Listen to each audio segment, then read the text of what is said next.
deni na wa me ada kasi atwa me beleda osiara ye kushia no kwa ne die ntana wa me ye deni ama kote sanfo ye deni na wa mo kasi atwa me beleda no osiara ye kushia no kwa ne die ntana wa me ye deni ama kote sanfo ye deni na wa mo Nana Otumfuo Osei Agyeman Prempeh Owuo kradia nipa ntumi nje seba se yemfa nipa anase sikampre wonkwa ka abusuafo ene wo manfo beye. A great tree has fallen, a mighty tree has been uprooted.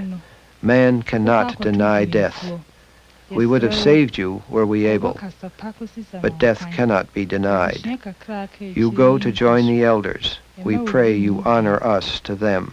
We pray you block the path of death, that we who are alive shall not die. We will give you a grand funeral. This prayer was offered by the Queen Mother as the Asantehene, the leader of the Asante nation, lay dying. After a reign of nearly 40 years, the funeral of Sir Osei Agyeman Prempeh II brings the Asante nation to a formal expression of grief, a last gesture of respect. People from all over Ghana have come together in this final tribute, and at the same time to pay their respects to the new Asantehene. They have left their pursuits as lawyers and doctors, as school teachers and farmers. They have left their preoccupations with the modern world to recapture and to reinforce the ties of tradition.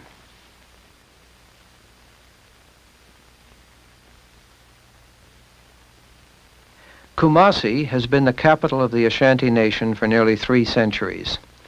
In 1848, a British governor wrote that the streets are generally very broad, clear, and shaded. The walls consist of wattle plastered with clay. The houses are all thatched with palm leaves, and the eaves extend far over the walls. Kumasi has grown from an inland trade center and the administrative core of a large nation into a great modern city.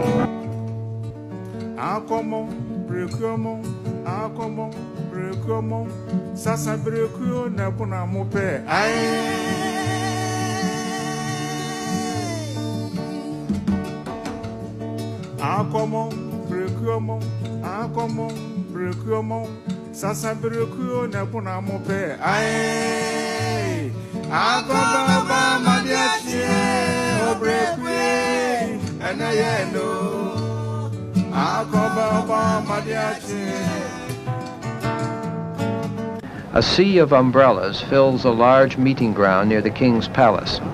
Each umbrella declares the presence of a traditional chief and his entourage. Umbrellas have served as symbols of leadership in West Africa since the 14th century, at least. A chorus of hornblowers announces the arrival of Opoku Ware II, the new Asantehene and successor to King Prempeh II.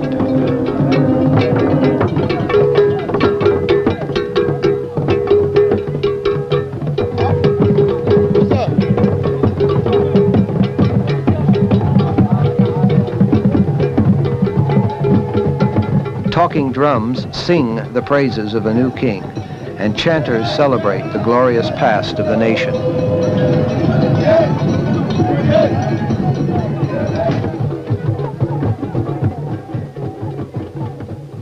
Chiefs and warriors in battle dress arrive, and muskets are fired to salute the dead king, and also to serve as a reminder of the military prowess of the Ashanti army.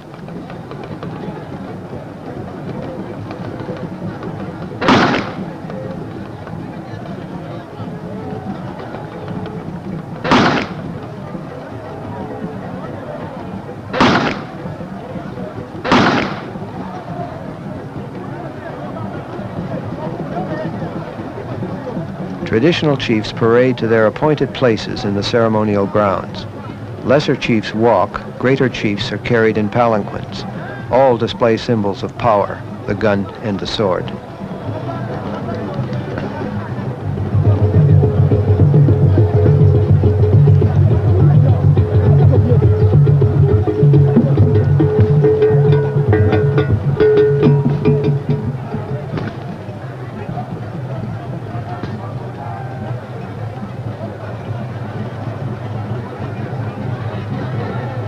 With its handle of gold, the royal sword is an authority symbol, the sword of state for each of the units of the nation.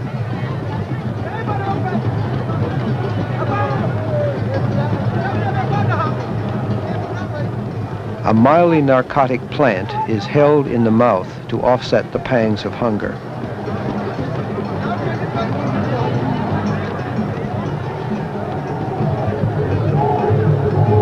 Groups dressed in red or dark brown, the traditional colors of mourning, arrive at the meeting place.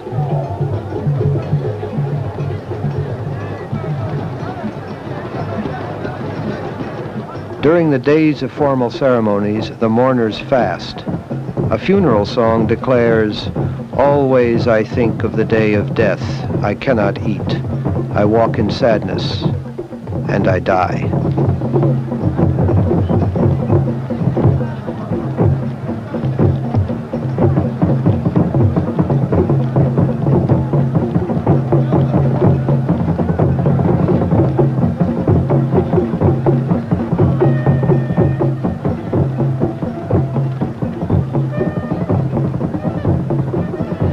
The way is cleared for the delegations to take their places.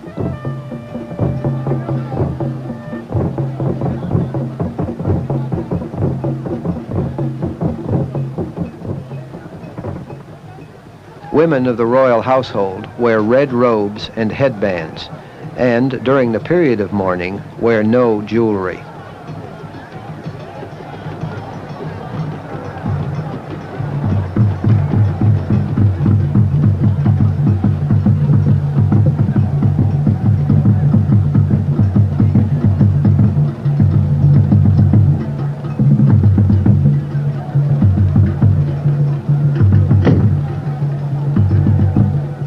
Each person has a fixed place for the ceremonies. The places are assigned according to the traditional role of the court functionary, whether he is a war chief, keeper of the king's sandals, or the treasurer responsible for the king's gold.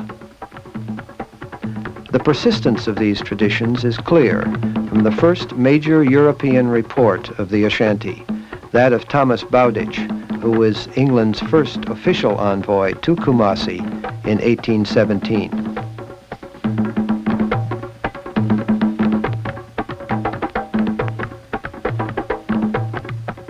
His illustrations of a formal ceremony show the same sense of protocol and the same symbols of authority, the state swords and the war drums, the trumpets and the umbrellas, and the Asantehene seated in state.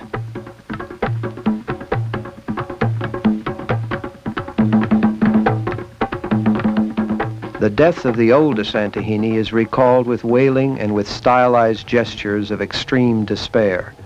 The sense of intense grief and of national loss is conveyed by the symbolism of wreaths and of red ochre paint.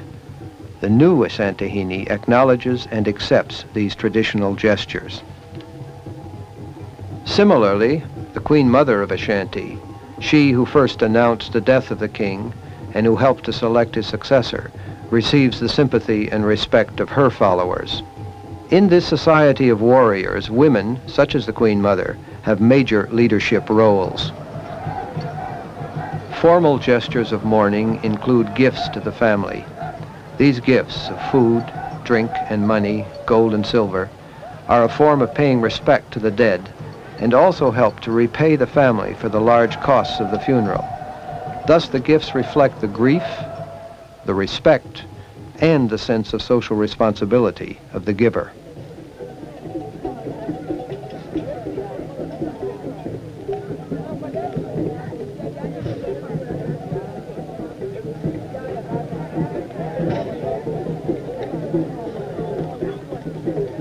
Meanwhile, the Asantehene continues to receive the good wishes of his subjects and visitors.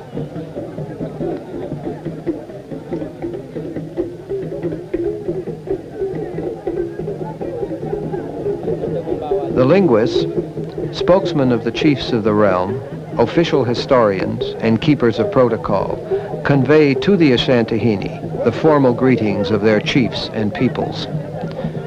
Their staffs, of wood covered with gold, symbolize the qualities and attributes of ideal leadership.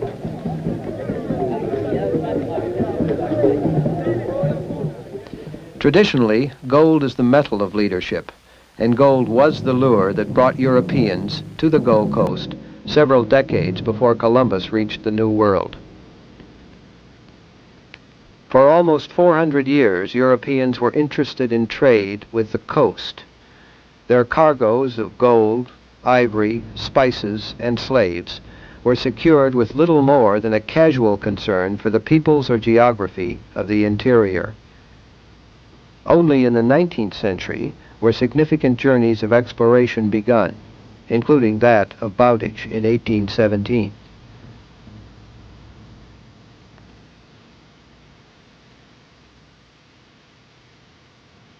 But with curiosity came conflict, resulting in a series of wars between the British and the Ashantis.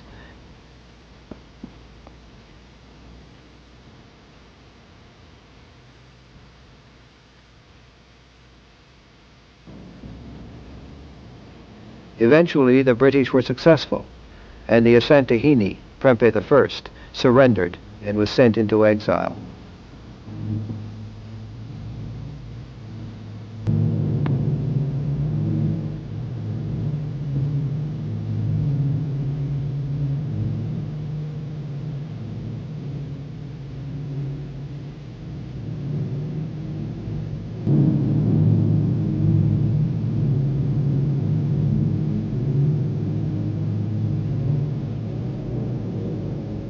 In his absence, the Ashanti held to their image of greatness, but European influences, including modes of dress, were increasingly felt.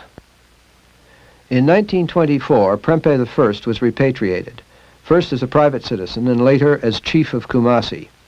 However, his subjects, strengthened by his return, treated him as the Asantehene until his death in 1931. He was succeeded by Prempeh II, who served as leader during the difficult times of transition from colonialism to independence, from Gold Coast to Ghana. The new Asantehene, Opoku Ware II, has in turn succeeded Prempeh. The final funeral ceremonies for Prempeh II are the responsibility of his successor, and the respects paid by the Ashantis and visitors are directed equally to lamenting the loss of a great leader and celebrating the accession of another.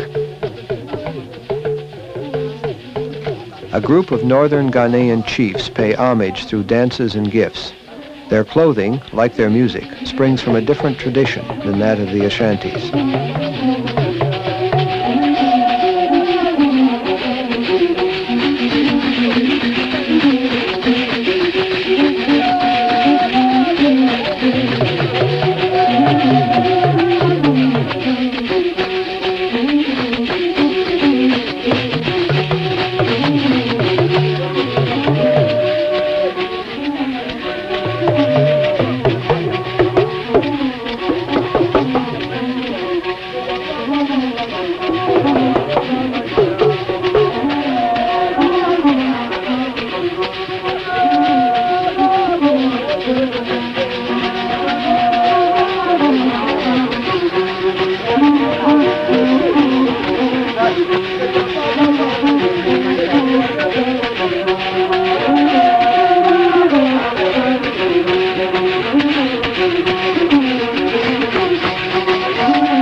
Thus, the week-long celebrations continue with fasting, dancing, and ceremony. An orchestra of drums, which includes several types of talking drums, furnishes the music for men's dances.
On the 6th and 7th days, secret consecration ceremonies purify the nation and the relics of the dead king. His subjects have ceremonially cleansed themselves. The dark clothing that has characterized the days of deep mourning has been set aside, and the official note of sadness ends with feasting. The food is furnished by the Asantehene and is distributed to the visiting chiefs. The main dish is yam fufu, served with a sauce of peppers, tomatoes, garlic, goat meat, and plantains.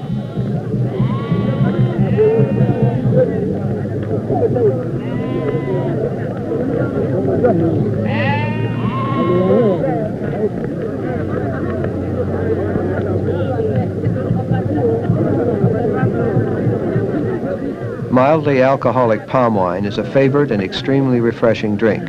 It is used ritually to pour libations to the ancestors and has a place in most ceremonies. Princesses of the royal household continue to wear red headbands of mourning, although they are now encouraged to display golden jewelry that symbolizes the wealth of the Ashanti people.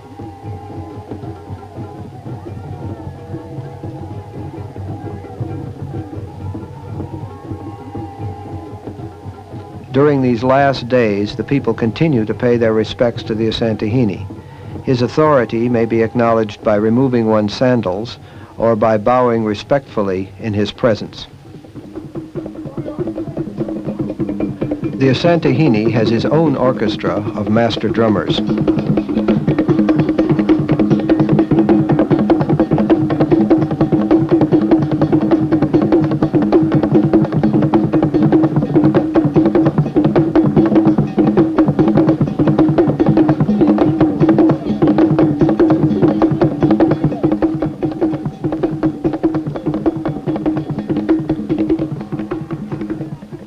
A growing sense of excitement and anticipation is felt as it becomes known that the procession of the Golden Stool has begun.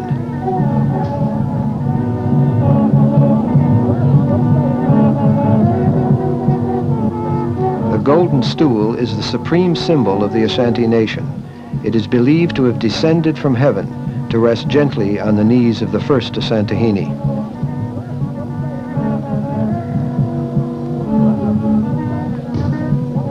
Unlike other consecrated stools, which house the souls of dead kings, the Golden Stool contains and protects the soul of the Asante people. It is thus a higher and greater symbol than the throne of any particular king, even that of an Asantehene. The royal stools of earlier Asantehenes are visible evidence of a sense of history and a sense of dynasty. And now the stool of Prempeh II joins this group of sacred relics. With the closing of the funeral ceremonies, Prempeh II has taken his place in the sacred past of the Asante.